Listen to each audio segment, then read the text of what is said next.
بسم اللہ الرحمن الرحیم۔ محترم ناظرین السلام علیکم۔ آج کی ویڈیو میں ہم آپ کو حضرت لقمان علیہ السلام کے بارے میں بتائیں گے۔ تاریخ میں جن عظیم المرتبت اور صالح حکماں کا ذکر ہوا ہے ان میں سے ایک حضرت لقمان علیہ السلام ہیں۔ آپ کا اسم مبارک قرآن میں 2 بار ذکر ہوا ہے اور قرآن کا سورہ نمبر 31 بھی انہی کے نام سے موسوم ہے۔ حضرت لقمان کے بارے میں رسول کریم صلی اللہ علیہ وآلہ وسلم کی ایک حدیث ہے، میں حق بات کہتا ہوں کہ لقمان پیغمبر نہیں تھے، لیکن ایسے بندے تھے جو بہت زیادہ غور و فکر کرتے تھے۔ وہ یقین و ایمان کے بلند درجے پر فائز تھے۔ وہ اللہ کو دوست رکھتے تھے اور اللہ تعالیٰ بھی انہیں دوست رکھتا تھا، اور اللہ تعالیٰ نے انہیں حکمت جیسی نعمت سے نوازا تھا۔ حضرت لقمان ان افراد میں سے تھے جنہوں نے طویل عمریں پائیں۔ آپ کی عمر کے بارے میں 200 سے 560 اور 1000 سے 3500 سال تک لکھا گیا ہے۔ آپ کا سلسلہ نسب یوں بیان کیا جاتا ہے: لقمان بن عنقا بن مزید بن سارون۔ آپ علیہ السلام کا لقب ابو الاسود تھا۔ بعض انہیں حضرت ایوب علیہ السلام کا بھانجا یا ان کی خالہ کا بیٹا لکھتے ہیں کہ ان کا سلسلہ نسب ناہور بن طارق تک پہنچتا ہے جو حضرت ابراہیم علیہ السلام کے بھائی ہیں۔ وہ افریقہ کے دیہات نوبہ کے رہنے والے تھے، اس وجہ سے ان کا رنگ سیاہ، ہونٹ موٹے موٹے اور پاؤں چوڑے چوڑے تھے۔ وہ ایک عرصہ تک بنی اسرائیل کے ایک دولت مند شخص کین بن حسر کے غلام رہے، لیکن ان کی حکمت کی وجہ سے انہیں ان کے ارباب نے آزاد کر دیا تھا۔ مشہور و معروف محدث مسعودی لکھتے ہیں کہ لقمان افریقہ کے ایک گاؤں نوبہ کے رہنے والے تھے۔ ان کے آقا کا نام کین بن حسر تھا۔ حضرت لقمان علیہ السلام حضرت داؤد علیہ السلام کی حکومت کے 10ویں سال دنیا پر تشریف لائے۔ وہ ایک عبد صالح تھے۔ اللہ تعالیٰ نے انہیں حکمت کی نعمت سے نوازا۔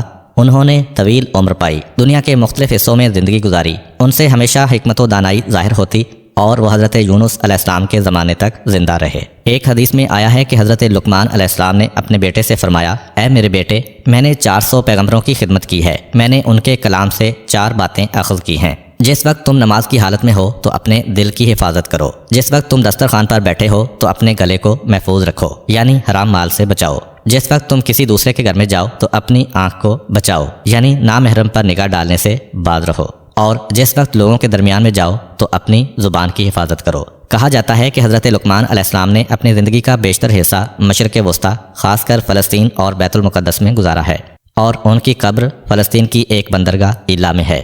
حضرت لقمان علیہ السلام جو کہ ایک سیاہ فام افریقی اور بدصورت شخص ہوتے ہوئے حکمت کے بلند و بالا مقام پر فائز ہوئے ہیں، تو یہ صرف اور صرف روح و نفس کی خوبصورتی اور دل کی پاکیزگی کی وجہ سے ہے۔ اسی بنا پر روایت میں آیا ہے کہ کسی شخص نے حضرت لقمان علیہ السلام سے پوچھا: کیا تم ہمارے ساتھ بھیڑ بکریاں نہیں چراتے تھے؟ حضرت لقمان علیہ السلام نے کہا: ہاں ایسا ہی ہے۔ اس نے پوچھا: آپ یہ بتائیں کہ آپ کو علم و حکمت کہاں سے نصیب ہوئی؟ آپ تو کسی مدرسہ میں نہیں پڑھے۔ حضرت لقمان علیہ السلام نے جواب میں فرمایا: مجھے یہ حکمت اللہ کی مرضی، امانت ادا کرنے، سچ بولنے اور بیہودہ باتوں سے بچنے کی وجہ سے نصیب ہوئی ہے۔ حضرت لقمان علیہ السلام کی اپنے فرزند کے نام وہ 10 نصیحتیں جو قرآن کی 5 آیات میں مذکور ہیں، عقائد، اخلاق اور آداب معاشرت کا مجموعہ ہیں، اور یہ قرآن پاک کی سورہ لقمان میں موجود ہیں۔ اے بیٹے، کسی چیز کو اللہ کا شریک نہ بناؤ، بے شک شرک بہت بڑا ظلم ہے۔ اے بیٹا، نیکی یا بدی ایک رائی کے دانے کے برابر ہو، اور کسی پتھر کے اندر ہو یا آسمانوں پر ہو یا زمینوں کی گہرائیوں میں ہو، تو خدا روز قیامت ضرور اسے سامنے لائے گا کہ وہ لطیف بھی ہے اور باخبر بھی ہے۔ بیٹا، نماز قائم کرو، نیکیوں کا حکم دو، برائیوں سے منع کرو، اور اس میں جو مصیبت پڑے اس پر صبر کرو کہ یہ بہت بڑی حکمت کا کام ہے۔ اور خبردار، لوگوں کے سامنے اکڑ کر منہ نہ پھلا دینا، زمین پر غرور کے ساتھ نہ چلنا کہ خدا اکڑنے والے اور مغرور کو پسند نہیں کرتا ہے، اور اپنی رفتار میں میانہ روی سے کام لینا، اور اپنی آواز کو دھیما رکھنا کہ سب سے بدتر آواز گدھے کی آواز ہوتی ہے۔ رسول خدا صلی اللہ علیہ وآلہ وسلم سے منقول ہے کہ ایک دن جناب لقمان علیہ السلام دوپہر کے وقت آرام کی نیند سو رہے تھے کہ اچانک انہوں نے ایک آواز سنی: اے لقمان، کیا آپ یہ چاہتے ہیں کہ خداوند متعال آپ کو زمین پر اپنا خلیفہ اور نمائندہ قرار دے تاکہ آپ لوگوں کے درمیان حق کا فیصلہ کریں؟ جناب لقمان علیہ السلام نے جواب میں کہا: اگر میرا پروردگار مجھے اختیار دے تو میں راہ عافیت قبول کروں گا اور اس بہت بڑے امتحان کے لیے تیار نہیں ہوں گا، لیکن اگر حکم ہو تو اسے دل و جان سے قبول کروں گا، کیونکہ میں جانتا ہوں کہ اگر تو میرے کاندھوں پر ایسی ذمہ داری ڈالے گا تو ضرور بضرور میری مدد کرے گا اور مجھے لغزشوں سے محفوظ رکھے گا۔ فرشتوں نے کہا: اے لقمان، قضاوت کی ذمہ داری کیوں قبول نہیں کرتے ہو؟ جناب لقمان علیہ السلام نے کہا: کیونکہ لوگوں کے درمیان قضاوت کرنا سخت ترین منازل اور اہم ترین مراحل میں سے ہے، اور ہر طرف سے ظلم و ستم کی امواج اس کی طرف متوجہ ہیں۔ اگر اللہ تعالیٰ انسان کی حفاظت کرے تو وہ قابل نجات ہے، اور وہ غلط راستے پر چل نکلے تو بہشت کے راستے سے منحرف ہو جاتا ہے۔ جس شخص کا سر دنیا میں نیچے اور آخرت میں بلند ہو وہ اس سے کہیں بہتر ہے کہ جس کا سر دنیا میں بلند اور آخرت میں نیچے ہو۔ جو شخص دنیا کو آخرت پر ترجیح دیتا ہے اسے دنیا بھی نہیں ملتی اور آخرت سے بھی ہاتھ دھو بیٹھتا ہے۔ فرشتے حضرت لقمان علیہ السلام کی اس خوبصورت منطق سے حیران رہ گئے۔ جناب لقمان اس گفتگو کے بعد گہری نیند سو گئے۔ اللہ تعالیٰ نے ان کے دل میں حکمت کا نور روشن کیا۔ جب وہ نیند سے بیدار ہوئے تو ان کی زبان پر حکمت جاری ہوئی۔ انہوں نے اپنی سرشار حکمتوں کے ذریعے مشکلات کو حل کرنے کے لیے حضرت داؤد علیہ السلام کی مدد کی۔ حضرت داؤد علیہ السلام نے ان سے فرمایا، اے لقمان، آپ کو خوشخبری ہو کہ آپ کو حکمت عطا کی گئی ہے۔ اب ہم آپ کے لیے حضرت لقمان علیہ السلام کے چند واقعات اور داستانیں بیان کرتے ہیں جن میں ہم سب کے لیے سبق اور نصیحت ہے۔ ایک ہوس باز دولت مند شخص کسی چشمے کے کنارے بیٹھا جوئے بازی میں مشغول تھا۔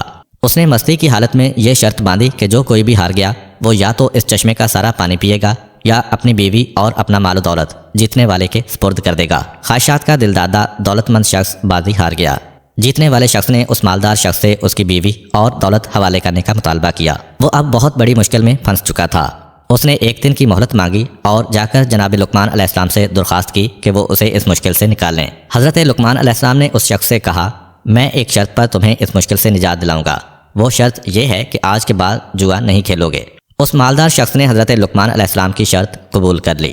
جناب لقمان علیہ السلام نے اسے کہا، جس وقت وہ جیتنے والا شخص تمہارے پاس آ کر چشمے کا سارا پانی پینے یا ساری دولت اور بیوی حوالے کرنے کا مطالبہ کرے تو اسے یوں کہو، اگر تمہارا مراد وہ پانی ہے جو کل اس ندی میں تھا تو اسے لے آؤ تاکہ میں پیوں، اور اگر مراد وہ پانی ہے جو اس وقت موجود ہے تو تم چشمے کا منہ بند کرو تاکہ بچنے والا باقی پانی پی سکوں، اور اگر تمہاری مراد وہ پانی ہے جو آئندہ اس ندی میں جاری ہوگا تو آئندہ ابھی تک آیا نہیں ہے، لہذا صبر سے کام لو۔ اس دولت مند شخص نے جوا جیتنے والے شخص کے سامنے یہی مطالبات رکھے تو اس کے پاس کوئی چارہ کار نہ رہا اور اس کا منہ بند ہو گیا۔ یہی وہ مقام ہے جب حضرت لقمان علیہ السلام کی حکمت آشکارا ہوئی اور لوگوں نے انہیں پہچانا۔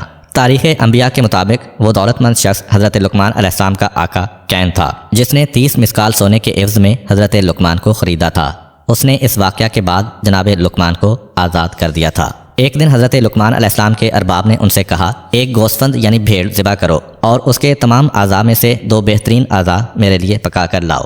حضرت لقمان نے گوسفند ذبح کیا، اس کی زبان اور اس کا دل نکالا، انہیں پکا کر اپنے ارباب کے سامنے لا رکھا۔ اگلے دن ارباب نے پھر کہا کہ گوسفند کے اعضاء میں سے 2 بدترین اعضاء پکا کر لے آؤ۔ حضرت لقمان نے پھر زبان اور دل پکا کر ارباب کی خدمت میں حاضر کر دیے۔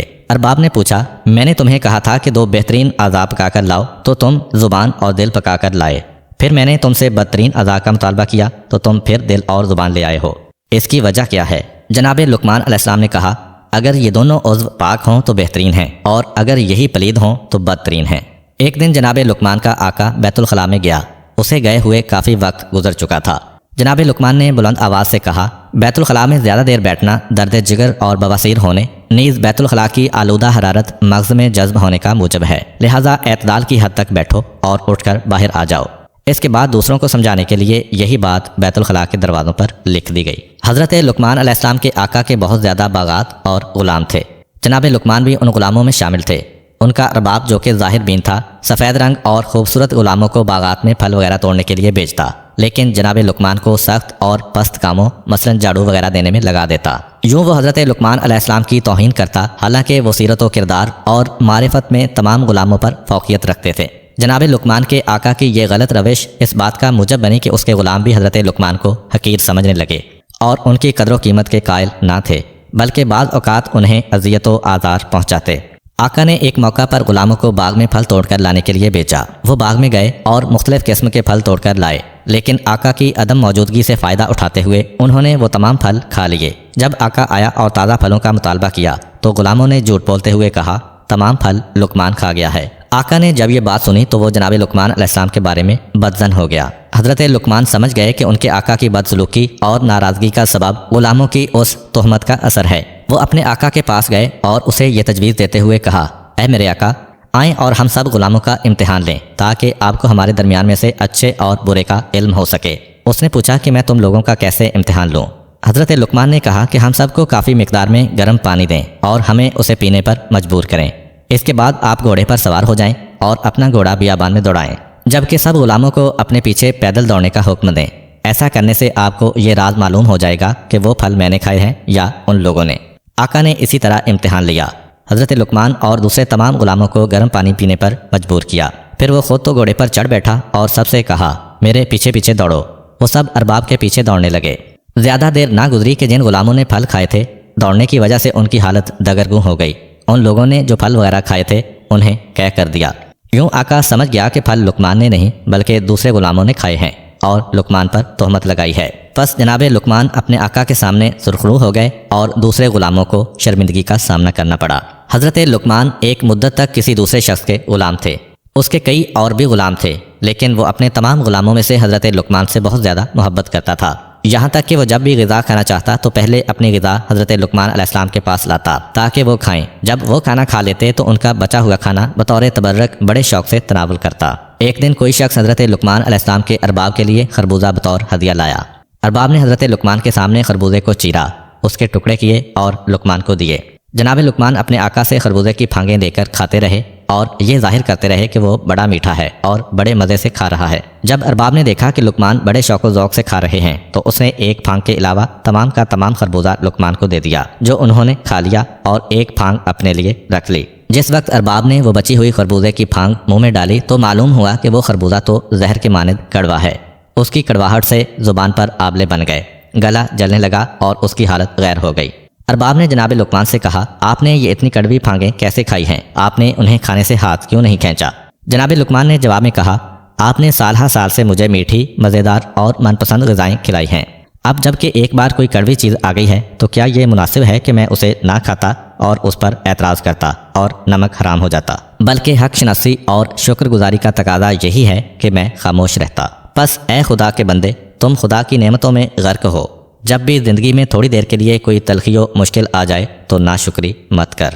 ایک دفعہ حضرت لقمان علیہ السلام نے اپنے بیٹے کو یوں نصیحت فرمائی، اے میرے بیٹے، واضح رہے کہ حضرت لقمان علیہ السلام کی بہت زیادہ اولاد تھی لیکن وہ اپنی بات کا آغاز یا بنیا، اے میرے بیٹے کہہ کر کرتے تھے، جس سے لگتا ہے کہ ان کا شاید ایک ہی بیٹا تھا۔ تاریخ نے اس بیٹے کا نام باران لکھا ہے لیکن ان کا خطاب تمام اولاد سے ہوتا تھا۔ البتہ یہ تجربہ کار خطبہ کا طریقہ کار ہے کہ وہ بڑوں کو مخاطب کر کے چھوٹوں کی توجہ اپنی طرف مبذول کراتے ہیں اور انہیں واعظ و نصیحت کرتے ہیں۔ چنانچہ آپ نے اپنے بیٹے سے کہا، اے میرے بیٹے، اپنے دل کو لوگوں کی خوشنودی اور ان کی تعریف و تقریب سے وابستہ مت کرو، کیونکہ ایسی کوئی چیز کوشش کے باوجود انسان کے ہاتھ میں نہیں آتی۔ بیٹے نے کہا کہ میں چاہتا ہوں کہ اس بارے میں کوئی عملی نمونہ دیکھوں تاکہ موضوع کو بہتر طور پر سمجھ سکوں۔ حضرت لقمان نے فرمایا، اٹھو اور گھر سے باہر چلو تاکہ میں موضوع کو سمجھا سکوں۔ حضرت لقمان علیہ السلام اور ان کا بیٹا گھر سے نکلے۔ ان کے پاس ایک گدھا بھی تھا۔ جناب لقمان اس پر سوار ہوئے اور بیٹا پیدل ان کے پیچھے روانہ ہوا۔ وہ چلتے چلتے ایک گروہ کے پاس پہنچے۔ ان لوگوں نے جب یہ منظر دیکھا تو کہا، اس بوڑھے کو دیکھو کہ کتنا سنگ دل ہے کہ خود تو گدھے پر سوار ہے لیکن اس کا بیٹا پیچھے پیچھے پیدل آ رہا ہے۔ سچ بات ہے کہ یہ کس قدر غلط کام ہے۔ حضرت لقمان نے اپنے بیٹے سے کہا، کیا تم نے ان کی باتیں سنی ہیں؟ بیٹے نے کہا، ہاں۔ حضرت لقمان نے کہا، اب میں پیدل چلتا ہوں اور تم گدھے پر سوار ہو جاؤ۔ جناب لقمان پیدل روانہ ہوئے اور بیٹا سوار ہو گیا۔ چلتے چلتے ان کی ملاقات ایک اور گروہ سے ہوئی۔ اس گروہ نے جب یہ منظر دیکھا تو کہا، یہ دونوں باپ بیٹا کتنے برے لوگ ہیں۔ باپ اس اعتبار سے برا ہے کہ اس نے اپنے بیٹے کی صحیح تربیت نہیں کی کہ بیٹا تو سوار ہے جبکہ بوڑھا باپ پیدل چل رہا ہے، اور بیٹا اس لحاظ سے برا ہے کہ اسے اپنے باپ پر رحم نہیں آیا اور اس پر ظلم کر رہا ہے، کیونکہ باپ کا یہ حق ہے کہ اس کا احترام کیا جائے اور وہ گدھے پر سوار ہو۔ حضرت لقمان نے اپنے بیٹے سے کہا، آپ نے ان کی باتیں سنی ہیں؟ بیٹے نے کہا، جی ہاں۔ جناب لقمان نے فرمایا، اب دونوں سوار ہو جاتے ہیں۔ وہ دونوں گدھے پر سوار ہوئے اور آگے بڑھ گئے۔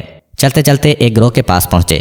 ان لوگوں نے جب یہ منظر دیکھا تو کہا، ان دونوں سواروں کے دل میں ذرا برابر رحم نہیں ہے کہ دونوں بے زبان حیوان پر سوار ہیں۔ ان لوگوں نے اس حیوان کی کمر توڑ دی ہے، کیوں اس بیچارے حیوان کی طاقت سے زیادہ اس پر وزن ڈالا ہوا ہے۔ بہتر تو یہ تھا کہ ایک سوار ہوتا اور دوسرا پیدل چلتا۔ حضرت لقمان نے اپنے بیٹے سے کہا، آپ نے ان لوگوں کی باتیں سنی ہیں؟ بیٹے نے کہا، جی ہاں۔ جناب لقمان نے فرمایا، آؤ اس بار ہم دونوں گدھے کے پیچھے پیچھے پیدل چلتے ہیں۔ دونوں گدھے سے اترے اور اس کے پیچھے پیدل روانہ ہوئے۔ وہ چلتے چلتے لوگوں کے ایک گروہ کے پاس پہنچے۔ ان لوگوں نے کہا، یہ دونوں عجیب قسم کے جاہل افراد ہیں، سواری کے ہوتے ہوئے پیدل چل رہے ہیں اور سواری کو خالی چھوڑا ہوا ہے، یہ کس قدر احمق ہیں۔ حضرت لقمان نے اپنے بیٹے سے فرمایا، آپ نے ان لوگوں کی گفتگو سنی ہے؟ اس نے عرض کیا، جی ہاں۔ جناب لقمان نے فرمایا، کیا لوگوں کو راضی کرنے کے لیے اس کے علاوہ اور کوئی چارہ ہے؟ اب جب کہ صورتحال یوں ہے تو کبھی لوگوں کی رضامندی کو اپنا محور و مقصد قرار مت دو، بلکہ خداوند قدوس کی رضا اور خوشنودی کو اپنا مقصد اور ہدف قرار دو تاکہ دنیا و آخرت میں سعادت و کامیابی حاصل کر سکو۔ روایت میں ہے کہ ایک دن حضرت لقمان علیہ السلام نے اپنے بیٹے کو 3 نصیحتیں کرتے ہوئے کہا، اے پسر جان، ان 3 نصیحتوں کو اپنے حافظے میں محفوظ کر لو اور ان پر عمل کرو۔ اپنا راز اپنی بیوی کو مت بتاؤ، عوان یعنی حکمرانوں کے دفتریوں سے دوستی مت کرو، نئے اور کم ظرف دولت مند سے قرض نہ لو۔ حضرت لقمان جب دنیا سے رخصت ہو گئے تو ان کے بیٹے نے ان نصیحتوں کو آزمانا چاہا اور دیکھنا چاہا کہ ان کاموں کو انجام دینے سے نقصان کیا ہوگا جن کو انجام نہ دینے کی اس کے حکیم باپ نے اسے وصیت کی تھی۔ اس نے ایک گوسفند ذبح کیا، اسے ایک بوری میں ڈالا، بوری کا منہ باندھا، اسے اٹھا کر گھر لے آیا، اپنے پلنگ کے نیچے گڑھا کھودا اور اسے وہاں پر دفن کر دیا۔ اس کے بعد اپنی بیوی سے کہا، میرا ایک دشمن تھا، میں نے اسے قتل کرنے کے بعد یہاں پر دفن کر دیا ہے، محتاط رہنا اور اس راز کو پوشیدہ رکھنا اور کسی کو مت بتانا۔ اس کے بعد اپنے ہمسائے میں رہنے والے ایک دفتری سے دوستی کر لی، ہر روز اسے دعوت دیتا اور اس کا دوست بن گیا۔ اسی محلہ میں ایک نوجوان رہتا تھا، اس کا کوئی خاندانی پس منظر نہیں تھا، اس نے محنت و مشقت سے دولت اکٹھی کی ہوئی تھی، وہ تازہ دولت مند ہوا تھا اور اپنی دولت مندی پر فخر بھی کرتا تھا۔ حضرت لقمان کے بیٹے نے اس سے کچھ درہم قرض لیے اور انہیں گھر میں چھپا کر رکھ دیا۔ دن گزرتے رہے، ایک دن جناب لقمان کے بیٹے کا اپنی بیوی سے جھگڑا ہو گیا۔ اس نے آہو بکا شروع کر دی اور بلند آواز سے کہا، اے بدکار قاتل، اے خون ریز، تم نے ایک شخص کو بے گناہ قتل کر کے گھر میں دفن کر رکھا ہے اور اب مجھے بھی قتل کرنا چاہتے ہو۔ اس کی آواز ہمسائے میں رہنے والے اس حکومتی دفتری کے کانوں میں پڑی جو لقمان کے بیٹے کا دوست بنا ہوا تھا۔ وہ فوراً بادشاہ کے پاس گیا اور ساری داستان اس کے گوش گزار کی۔ بادشاہ نے حکم دیا کہ کوئی شخص اس قاتل کو حاضر کرے۔ اسی حکومتی دفتری نے کہا، میں اسے پکڑ کر لاتا ہوں۔ وہ شخص پسر لقمان کے گھر آیا اور انتہائی ذلت آمیز طریقے سے اسے گھر سے کھینچا اور دوستی وغیرہ سب بھول گیا۔ اسے کھینچتے ہوئے بادشاہ کے دربار میں لے جا رہا تھا کہ راستے میں نئے دولت مند نوجوان نے جب جناب لقمان کے بیٹے کو اس حال میں دیکھا تو لوگوں کے سامنے انتہائی غصے کے عالم میں آ کر اسے پکڑا اور کہا، اگر تمہیں قتل کے بدلے میں قتل کریں گے تو میری رقم ڈوب جائے گی، لہٰذا مجھ سے لیے ہوئے درہم ابھی واپس کرو۔ اس نے یوں نامردی کا مظاہرہ کرتے ہوئے جناب لقمان کے بیٹے کی اہانت کی۔ بہرحال لوگ وہاں پر اکٹھے ہو گئے اور جناب لقمان کے بیٹے کو انتہائی توہین آمیز طریقے سے بادشاہ کے دربار کی طرف لے گئے۔ جس وقت فرزند لقمان بادشاہ کے سامنے کھڑا ہوا تو ان کے درمیان ہونے والی گفتگو کچھ یوں تھی۔ بادشاہ نے کہا، تم تو لقمان کے بیٹے ہو، لہٰذا مناسب نہیں تھا کہ تم قتل و غارت کے مرتکب ہوتے۔ فرزند لقمان نے جواب دیا، میں نے بالکل ناحق خون نہیں بہایا اور نہ ہی کسی شخص کو قتل کیا ہے۔ دفتری بولا، یہ جھوٹ بول رہا ہے، اس نے ایک شخص کو قتل کرنے کے بعد اس کا جنازہ اپنے گھر میں دفن کر رکھا ہے۔ فرزند لقمان نے کہا، میں بادشاہ سے کہتا ہوں کہ حکم دے کہ یہ لوگ اس مقتول کو حاضر کریں اور وہ ایک بوری میں ہے جسے میں نے فلاں جگہ پر دفن کیا ہے۔ بادشاہ نے حکم دیا کہ اس جنازے کو حاضر کیا جائے۔ حکومتی کارندے جناب لقمان کے بیٹے کے گھر آئے، اس کی بیوی نے دفن کی جگہ کی نشاندہی کی، ان لوگوں نے وہاں سے کھدائی کی، وہاں سے ایک بوری نکالی اور منہ بند بوری بادشاہ کے سامنے لے آئے۔ جب ان لوگوں نے بوری کا منہ کھولا تو کیا دیکھتے ہیں کہ وہ تو ایک گوسفند کا لاشا ہے کہ جسے ذبح کیا ہوا ہے۔ حاضرین یہ ماجرا دیکھ کر حیران و پریشان رہ گئے۔ بادشاہ نے کہا، اے پسر لقمان، تم نے گوسفند کو ذبح کرنے کے بعد کیوں دفن کیا ہے؟ اس کی وجہ ہمارے سامنے بیان کرو۔ فرزند لقمان نے کہا، میرے باپ نے مجھے یوں وصیت کی تھی کہ اپنا بید اپنی بیوی سے مت کہو، حکومتی دفتری کو اپنا دوست مت بناؤ اور تازہ ثروت مند سے قرض مت لو۔ میں اپنے والد بزرگوار کی ان وصیتوں کو آزمانا چاہتا تھا، انہیں آزمانے کے بعد اپنے پدر بزرگوار کی حکمت و سچائی کو سمجھا ہوں اور میرے اوپر واضح ہو گیا ہے کہ ان کی بات عین حقیقت ہے۔ جو کوئی بھی اس نصیحت کو سن رہا ہے اس کے لیے بہتر ہے کہ اپنا راز اپنی بیوی سے نہ کہے، تازہ دولت مند سے کبھی قرض نہ لے اور حکومتی دفتری سے بالکل دوستی نہ لگائے اور اپنے خانہ دل کو احمقوں کی دوستی سے پاک و صاف رکھے تاکہ دنیا و آخرت کی خوش بختی پا سکے۔ اور آخر میں حضرت لقمان کی اپنے بیٹے کو کی گئی چند اور نصیحتیں جو یقیناً ہمارے کام آنے والی ہیں۔ بیٹا، دنیا پر بھروسہ مت کرو کیونکہ گناہ اور شیطان اس میں ہے۔ دنیا کو اپنے لیے زندان بناؤ تاکہ آخرت تمہارے لیے بہشت قرار پائے۔ اے پسر جان، تم پہاڑ کو اپنی جگہ سے نہیں اکھاڑ سکتے اور ایسا کام تمہارے ذمے لگایا بھی نہیں جائے گا۔ پس بلا اور مشکل کو اپنے کاندھوں پر مت اٹھاؤ اور اپنے آپ کو اپنے ہاتھوں سے ہلاک مت کرو۔ بادشاہوں کا ہمسایہ مت بننا، وہ تمہیں ہلاک کر دیں گے۔ ان کی اطاعت اور پیروی مت کرنا ورنہ کافر ہو جاؤ گے۔ کمزوروں اور حاجت مندوں کی ہم نشینی اختیار کرو اور ان کے ہمدم بنو۔ اے پسر جان، خدا کی بارگاہ میں یہ عرض کرنے والا کہ خدایا مجھے معاف کر دے، اس سے کوئی بخشا نہیں جائے گا کیونکہ انسان عمل اور اطاعت الہی کرنے کی بنا پر بخشا جائے گا۔ اے میرے بیٹے، پہلے ہمسائے کو دیکھو بعد میں گھر لو، پہلے ہم سفر کو دیکھو بعد میں سفر پر جاؤ۔ اے بیٹے، نا اہل کی ہم نشینی سے تنہائی بہتر ہے، صالح ہم نشین تنہائی سے بہتر ہے، وزنی پتھر اور لوہے کو اٹھانا برے ہم نشین سے بہتر ہے۔ اے بیٹے، جو کوئی بھی زبان پر قابو نہیں رکھتا وہ پشیمان ہوتا ہے۔ بزرگوں سے مشورہ کرو اور چھوٹوں کے ساتھ مشورہ کرنے سے شرم مت کرو۔ فاسقوں کی ہم نشینی اور محفل سے پرہیز کرو، کیونکہ وہ ایسے کتے ہیں کہ اگر تمہارے پاس کوئی چیز پائیں گے تو اسے کھا جائیں گے، ورنہ تجھے ذلیل و رسوا کریں گے۔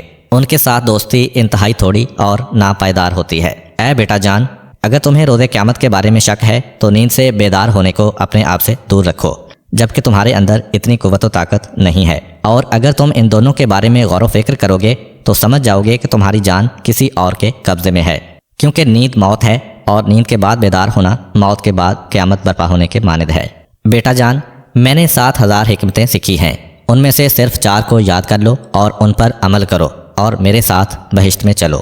اپنی کشتی کو مضبوط بناؤ، کیونکہ زندگی کا سمندر بہت گہرا ہے۔ گناہوں کا بوجھ ہلکا کرو، کیونکہ گزرگاہ انتہائی مشکل اور دشوار گھاٹی ہے۔ سفر آخرت کے لیے کافی مقدار میں زاد راہ مہیا کرو، کیونکہ یہ سفر بہت لمبا ہے۔ اپنا عمل خلوص سے انجام دو، کیونکہ اعمال کی جانچ پڑتال کرنے والا بہت تیز بین اور بہت صاحب بصیرت ہے۔ پھر فرمایا، تمہاری جوانی کے بارے میں سوال ہوگا کہ تم نے اپنی عمر کس راہ میں ختم کی ہے، تم نے مال کس راستے سے اکٹھا کیا ہے، اس مال کو کس راستے میں خرچ کیا ہے۔ ان سوالات کے جوابات دینے کے لیے تیار رہو۔ دنیا میں تمہارے ہاتھ سے جو کچھ نکل جائے اس پر افسوس مت کرو، کیونکہ دنیا کو دوام نہیں اور یہ بلاؤں سے محفوظ بھی نہیں۔ بس تیار و ہوشیار رہو اور اپنے کاموں کو سنجیدگی سے لیتے ہوئے اپنے دل سے غفلت کا پردہ دور کرو۔ اللہ کے احسان و کرم کی طرف متوجہ ہو اور اس کے عوض میں شکر ادا کرو۔ ہمیشہ اپنے دل میں توبہ کی تجدید کرتے رہو، ہمیشہ اپنے دل میں توبہ کی تجدید کرتے رہو اور موت کے آنے سے پہلے فرصت سے فائدہ اٹھاؤ۔ کسی شخص نے حضرت لقمان سے پوچھا، کون سا انسان بدترین انسان ہے؟ حضرت لقمان نے فرمایا، وہ شخص بدترین ہے جسے اس بات کی پرواہ نہ ہو کہ لوگ اسے بد کردار سمجھیں گے۔ کسی شخص نے جناب لقمان علیہ السلام سے کہا، تم کس قدر بدصورت ہو؟ جناب لقمان نے جواب میں فرمایا، تم میری شکل و صورت کے عیب نکال رہے ہو یا میری شکل و صورت کی نقاشی کرنے والے اللہ کے؟ اللہ تعالی ہمیں اپنے بتائے ہوئے راستے پر چلنے اور برائیوں سے بچنے کی توفیق عطا فرمائے۔ آخر میں دعا ہے کہ اللہ تعالی ہمیں اپنے راستے پر چلنے اور برائیوں سے بچنے کی توفیق عطا فرمائے۔ آمین۔